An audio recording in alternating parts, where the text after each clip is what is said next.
شروع اللہ کا نام لے کر جو بڑا مہربان نہایت رحم والا ہے۔ حامیم، کتاب روشن کی قسم کہ ہم نے اس کو قرآن عربی بنایا ہے تاکہ تم لوگ سمجھو، اور یہ بڑی کتاب یعنی لوح محفوظ میں ہمارے پاس لکھی ہوئی اور بلند مرتبہ ہے، حکمت والی ہے۔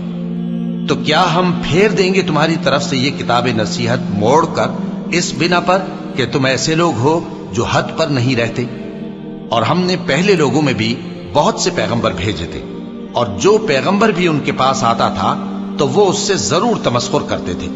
تو جو ان میں سخت زور والے تھے ان کو ہم نے ہلاک کر دیا، اور پہلے لوگوں کی حالت گزر چکی۔ اور اگر تم ان سے پوچھو کہ آسمانوں اور زمین کو کس نے پیدا کیا ہے تو کہہ دیں گے کہ ان کو غالب اور علم والے اللہ نے پیدا کیا ہے، جس نے تمہارے لیے زمین کو بچھونا بنایا اور اس میں تمہارے لیے رستے بنائے تاکہ تم راہ راست پر چلو، اور جس نے ایک اندازے کے ساتھ آسمان سے پانی نازل کیا، پھر ہم نے اس سے مردہ زمین کو زندہ کیا، اسی طرح تم زمین سے نکالے جاؤ گے۔ اور وہی ہے جس نے سب چیزوں کے جوڑے بنائے اور تمہارے لیے کشتیاں اور چوپائے بنائے جن پر تم سوار ہوتے ہو تاکہ تم ان کی پیٹھ پر چڑھ بیٹھو، اور جب اس پر بیٹھ جاؤ پھر اپنے پروردگار کے احسان کو یاد کرو اور کہو کہ وہ ذات پاک ہے جس نے اس کو ہمارے زیر فرمان کر دیا اور ہم میں طاقت نہیں تھی کہ اس کو بس میں کر لیتے، اور ہم اپنے پروردگار کی طرف لوٹ کر جانے والے ہیں۔ اور انہوں نے اس کے بندوں میں سے اس کے لیے اولاد مقرر کی، بے شک انسان سراسر ناشکرا ہے۔ کیا اس نے اپنی مخلوقات میں سے خود تو بیٹیاں لیں اور تم کو چن کر بیٹے دے دیے؟ حالانکہ جب ان میں سے کسی کو اس ہستی کی یعنی لڑکی کی خوشخبری دی جاتی ہے جو انہوں نے اللہ کے لیے بیان کی ہے تو اس کا چہرہ سیاہ پڑ جاتا ہے اور وہ اندر ہی اندر گھٹنے لگتا ہے۔ کیا وہ ہستی جو زیوروں میں پرورش پائے اور جھگڑے کے وقت بات نہ کر سکے اللہ کی اولاد ہو سکتی ہے؟ اور انہوں نے فرشتوں کو کہ وہ رحمان کے بندے ہیں اس کی بیٹیاں ٹھہرایا۔ کیا یہ ان کی پیدائش کے وقت حاضر تھے؟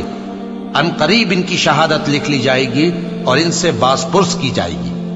اور کہتے ہیں اگر رحمان چاہتا تو ہم ان کو نہ پوچھتے، ان کو اس کا کچھ علم نہیں، یہ تو صرف اٹکلیں دوڑا رہے ہیں۔ یا ہم نے ان کو اس سے پہلے کوئی کتاب دی تھی کہ یہ اس سے استدلال کرتے ہوں؟ بلکہ کہنے لگے کہ ہم نے اپنے باپ دادا کو ایک طریقے پر پایا ہے اور ہم انہی کے قدم بقدم چل رہے ہیں،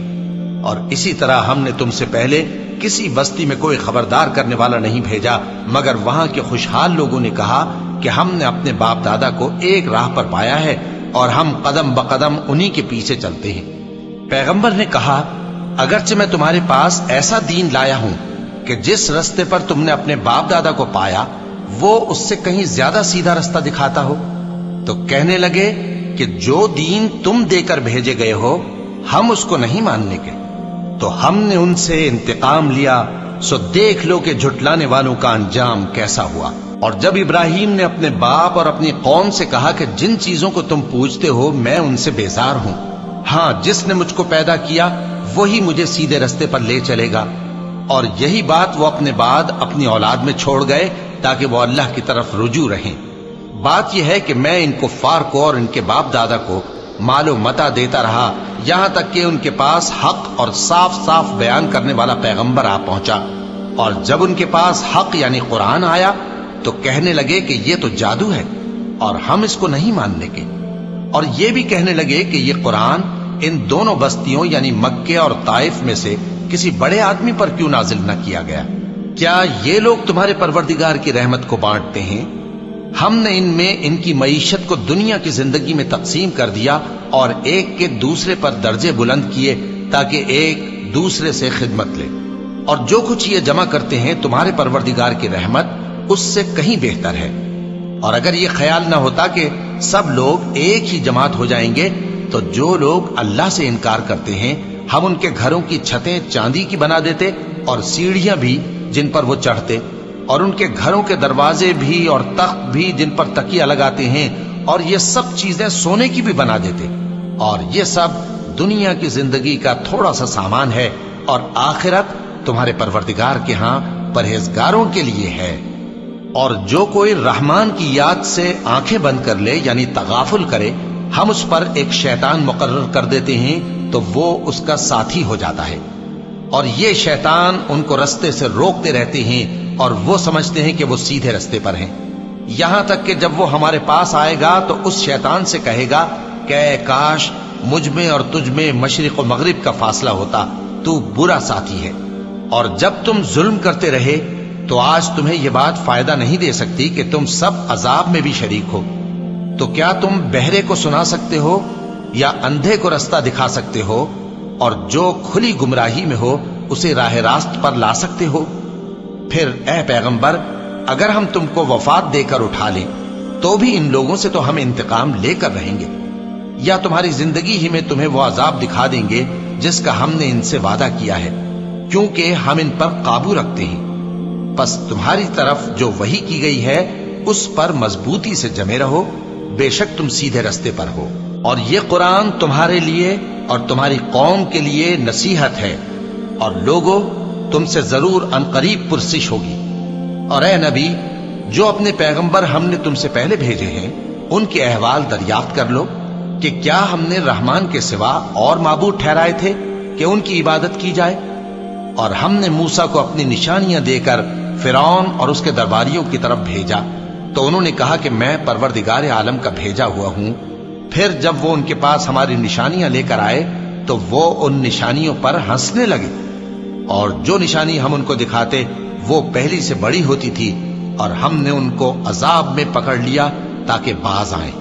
اور کہنے لگے کہ اے جادوگر، اس عہد کے مطابق جو تیرے پروردگار نے تجھ سے کر رکھا ہے اس سے دعا کر، بے شک ہم ہدایت یاب ہوں گے۔ سو جب ہم نے ان سے عذاب دور کر دیا تو وہ عہد شکنی کرنے لگے، اور فرعون نے اپنی قوم سے پکار کر کہا کہ اے قوم، کیا مصر کی حکومت میرے ہاتھ میں نہیں ہے، اور یہ نہریں جو میرے محلوں کے نیچے بہ رہی ہیں میری نہیں ہیں؟ کیا تم دیکھتے نہیں؟ بے شک میں اس شخص سے جو کچھ عزت نہیں رکھتا اور صاف گفتگو بھی نہیں کر سکتا کہیں بہتر ہوں۔ تو اس پر سونے کے کنگن کیوں نہ اتارے گئے، یا یہ ہوتا کہ فرشتے جمع ہو کر اس کے ساتھ آتے؟ غرض اس نے اپنی قوم کو بے عقل کر دیا اور ان لوگوں نے اس کی بات مان لی، بے شک وہ نافرمان لوگ تھے۔ پھر جب انہوں نے ہم کو خفا کیا تو ہم نے ان سے انتقام لیا اور ان سب کو ڈبو کر چھوڑا، سو ان کو گئے گزرے کر دیا اور بعد میں آنے والوں کے لیے عبرت بنا دیا۔ اور جب مریم کے بیٹے عیسیٰ کا حال بیان کیا گیا تو تمہاری قوم کے لوگ اس سے چلا اٹھے اور کہنے لگے کہ بھلا ہمارے معبود اچھے ہیں یا وہ یعنی عیسیٰ؟ انہوں نے جو ان عیسیٰ کی مثال تم سے بیان کی ہے تو صرف جھگڑنے کو، حقیقت یہ ہے کہ یہ لوگ ہیں ہی جھگڑالو۔ وہ تو ہمارے ایسے بندے تھے جن پر ہم نے فضل کیا، اور بنی اسرائیل کے لیے ان کو اپنی قدرت کا نمونہ بنا دیا، اور اگر ہم چاہتے تو تم میں سے فرشتے بنا دیتے جو تمہاری جگہ زمین میں رہتے، اور وہ یعنی عیسیٰ قیامت کی نشانی ہے۔ تو کہہ دو کہ لوگوں اس میں شک نہ کرو اور میرے پیچھے چلو، یہی سیدھا رستہ ہے، اور کہیں شیطان تم کو اس سے روک نہ دے، وہ تو تمہارا علانیہ دشمن ہے۔ اور جب عیسیٰ نشانیاں لے کر آئے تو فرمایا کہ میں تمہارے پاس دانائی کی کتاب لے کر آیا ہوں، نیز اس لیے کہ بعض باتیں جن میں تم اختلاف کرتے ہو تم کو سمجھا دوں۔ سو اللہ سے ڈرو اور میرا کہا مانو، کچھ شک نہیں کہ اللہ ہی میرا اور تمہارا پروردگار ہے، بس اسی کی عبادت کرو، یہی سیدھا رستہ ہے۔ پھر کتنے فرقے ان میں سے الگ الگ ہو گئے، سو جو لوگ ظالم ہیں ان کے لیے درد دینے والے دن کے عذاب سے خرابی ہے۔ یہ صرف اس بات کے منتظر ہیں کہ قیامت ان پر ناگہاں آ موجود ہو اور ان کو خبر تک نہ ہو۔ جو آپس میں دوست ہیں اس روز ایک دوسرے کے دشمن ہوں گے، مگر پرہیزگار کہ وہ باہم دوست ہی رہیں گے۔ میرے بندو، آج تمہیں نہ کچھ خوف ہے اور نہ تم غمناک ہوگے۔ جو لوگ ہماری آیتوں پر ایمان لائے اور فرمانبردار بن گئے ان سے کہا جائے گا کہ تم اور تمہاری بیویاں عزت و احترام کے ساتھ بہشت میں داخل ہو جاؤ۔ ان پر سونے کی تشتریوں اور پیالوں کا دور چلے گا، اور وہاں جو جی چاہے اور جو آنکھوں کو اچھا لگے موجود ہوگا۔ اور اے اہل جنت، تم اس میں ہمیشہ رہو گے، اور یہ جنت جس کے تم مالک بنا دیے گئے ہو تمہارے اعمال کا صلہ ہے۔ یہاں تمہارے لیے بہت سے میوے ہیں جن کو تم کھاؤ گے اور